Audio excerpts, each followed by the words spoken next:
Hey, we're live. It's James speaking, trainingsites.io. If you're old enough, you'll remember Star Trek, and I'm talking about the original Star Treks, well before Captain Picard. We're talking Kirk and Spock, the whole deal there. One of the things that was really cool about that show when I was growing up is you could talk to the computer. Basically, you could just say, "Hey, computer," and you could have some kind of interaction with it. And I think this is really cool because that reference from Star Trek a long time ago is really close to something we're seeing here in 2025. And it's something I never thought would be part of my life. What is it? It's AI in your pocket. I'm going to show you a couple tools that are available now and where I think things are going in the next 6 months, where we're going to have what Siri and all of these tools promised us years ago, but we're going to have an AI assistant, mentor, a tool, another person in our pocket on the devices that we carry around and we use, that is going to open up everything for us when it comes to learning, educating ourselves, and getting things that we need to get done. So what am I talking about? Well, if you remember correctly, if you go back, watch some of the clips on Star Trek, I pulled up one just to give you kind of a little laugh at it. It's funny, but it's not funny. This was one about one of the Star Trek ones that was after the Star Trek series. This was from the actual movie, and it's kind of funny, but it's kind of the situation that we're in right now. So you remember this one? Computer. Ah. Hello, computer. Just use the keyboard. So that's exactly where we're at right now, right? So if you think of ChatGPT or Claude or Gemini, for the most part, it's like, here's a text prompt.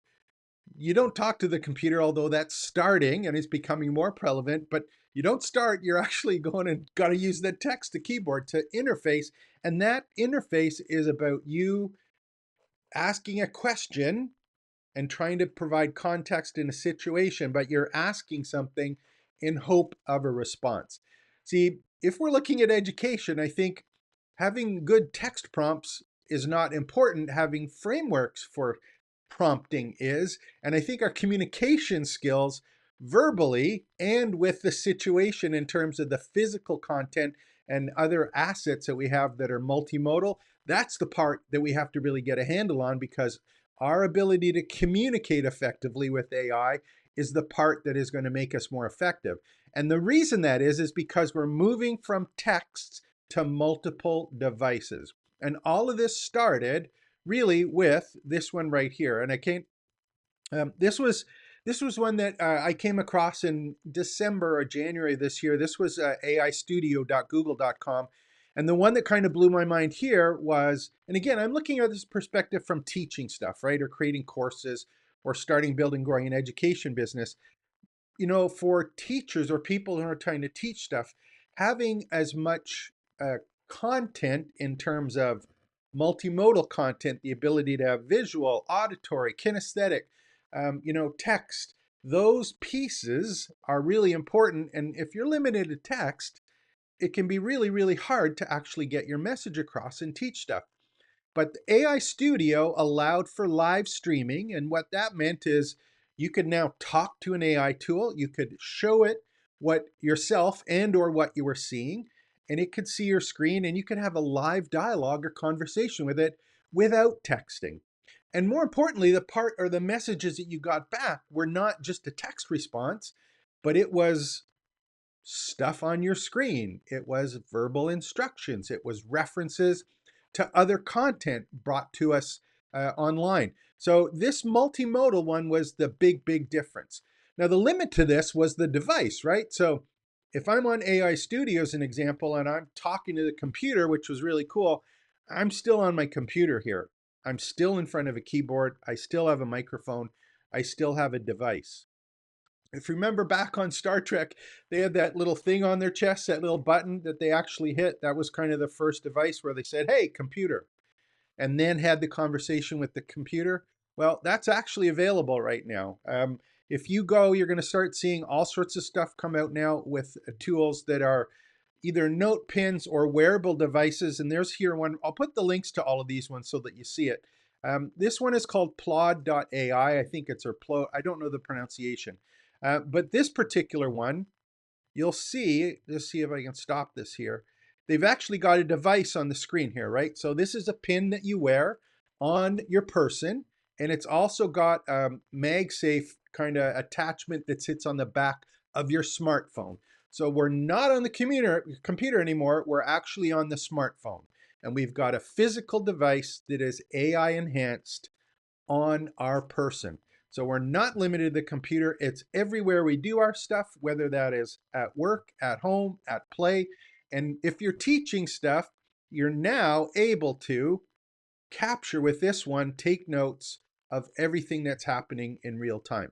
Now, this is primarily an auditory one, right? So it's capturing the conversations, it's doing transcriptions, and this one, what it does is it allows, or it has an app that basically says, use Claude or ChatGPT or Gemini, and I want you to do a summary of the conversation or the transcription. So this one's available now. I think it's $99 to get started, and it's available, I think, everywhere. And this one is especially good if you're doing meetings, you're doing lectures, you're at conferences, you're doing anything where you have a large amount of dialogue that you want to be able to capture and use AI to enhance it. So there's one that we don't need our smartphone. It's another device. We don't need our computer. We don't need text. We're into this kind of next area of AI enhancement. And while that one's kind of cool for doing things with notes, I think the next one that's even more exciting is this one called Limitless. And I'll open this one up because this one kind of takes it a step further. This one has a device that you can see kind of on the jacket here, or the shirt and the jacket of these two people in the screen. This one, they say it's $3.99 for a pendant and a bundle. This one takes the note taker a step further. And the reason that I say that is because what happens with this one is it also has the ability to talk to the actual notes or transcriptions using AI. So think of it as one step further. You've got an AI assistant with access to your notes where you can do a traditional conversation, and that conversation uses ChatGPT and Claude and all of these large language models, but you can have the model reference your information from your meetings, and even in many cases, just conversations that you've had with yourself. So, this is an example of one is, what are the top 3 things that happened today I need to follow up on? And it's going to give you some ideas on, hey, these are the things you said you would do, or based on your day today, here are some additional pieces. So here's another device, works with AI live and in real time and allows you to interact with it. And they're actually doing some neat things with this one. So you're going to be able to do access all of your days of what's going on. This is a learning tool in itself, right? You have access to what you tried, what you didn't try, what you said worked, what you said didn't work. They've got an iPhone app that it's available here. They're able to identify different speakers, remove background noises, audio playback, for example, bookmarking things, sync to your calendar. So these are all kinds of things where we've now got a multimodal input to a device other than our computer, and in this case, other than our actual smartphone. So we've got these wearable devices, and they're starting to become more and more AI enhanced. So think about it. If you're starting and building a growing education business, and you're thinking, okay, I'm going to create a traditional course, how's that working for you if this is coming out? These multimodal physical tools that are with us all the time that are AI enhanced. Now, if you want to learn more about this, please make sure to go to trainingsites.io/join. That's my personally branded campus where we talk about all of this AI stuff and how to use it or leverage it in your education business. That one, I've been talking, these ones have been, more about teaching stuff or being able to educate people. One of the things that I'm also seeing is this other one that's supposed to be announced. This is 2025 when I'm recording this in June. This is supposed to be available at the end of this month or the beginning of the month. And I'll just play this because not only are these tools become educational tools, they're really turning into lifetime friends and assistants. And my understanding from the research I've done in this, if they've actually bought the website, the domain friend, and here's an example of what happens with another wearable device. So we made it. Woo! I don't know how to woo very good.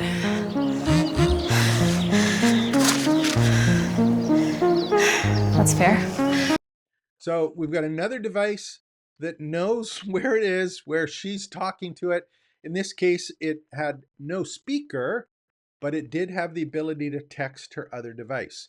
So there's 3 wearable devices. They're available. 2 of them are available right now. You can actually go and purchase them, that are taking AI out of the smartphone, out of the text, and making it interactive.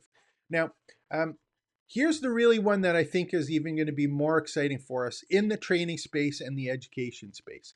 And it has to do with multimodal, and it also has to do with this ability to have conversations. And I'm talking about communication skills. And as much as I hate it, I started off as a speaker, of Canadian Association of Professional Speakers. That's kind of a sales trainer. That's where I started. And there was all sorts of stuff about communication skills. And in fact, there's lots of people who talk about it. With communication skills, you kind of have your own way of saying things.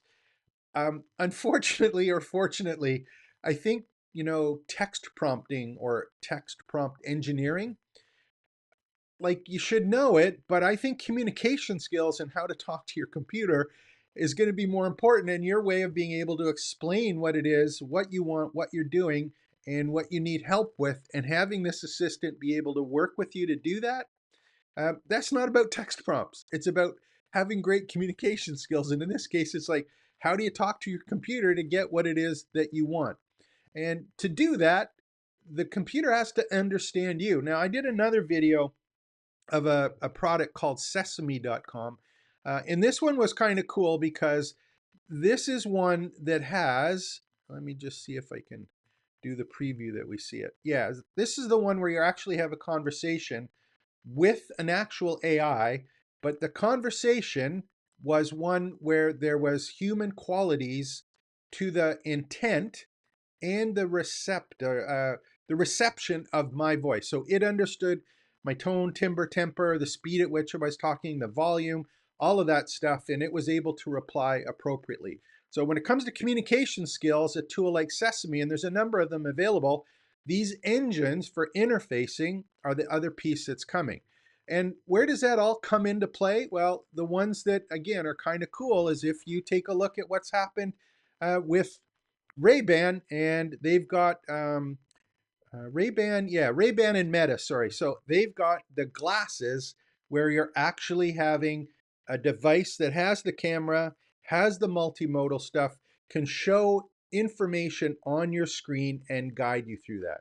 So you've got a wearable device that's there.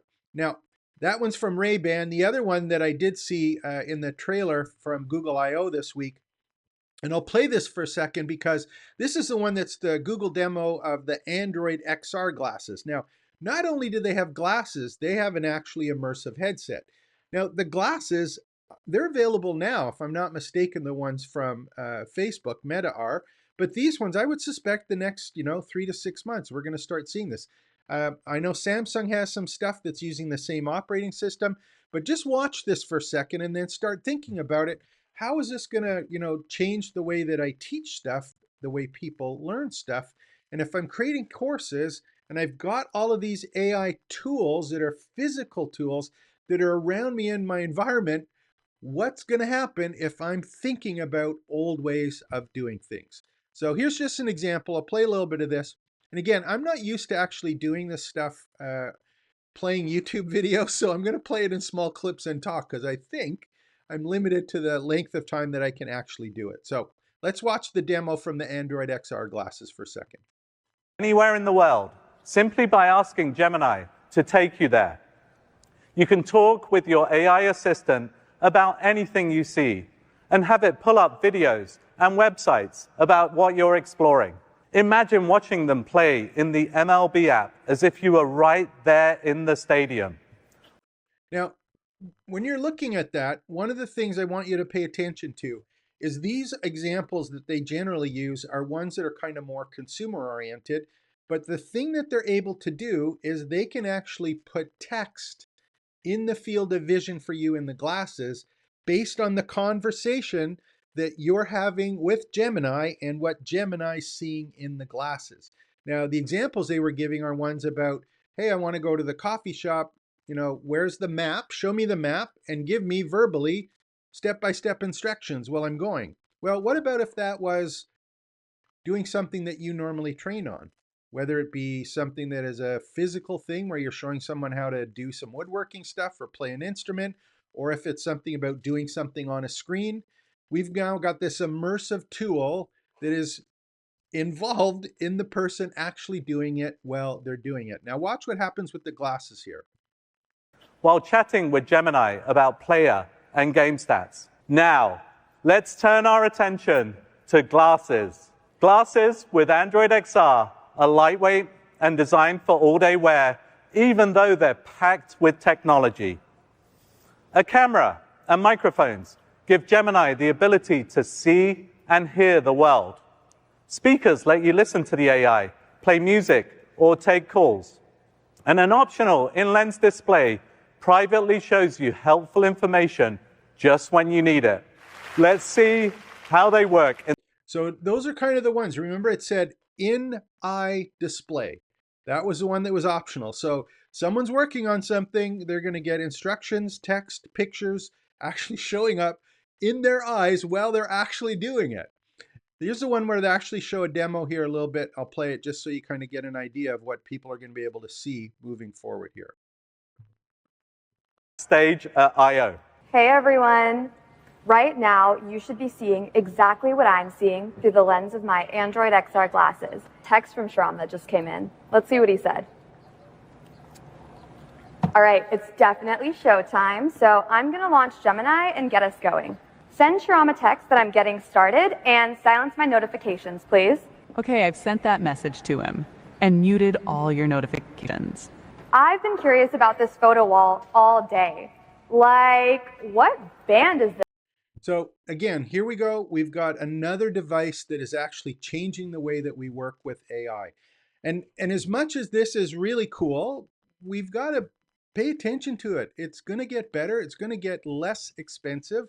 And a lot of people are going to be getting this as quickly as possible, no matter where they are.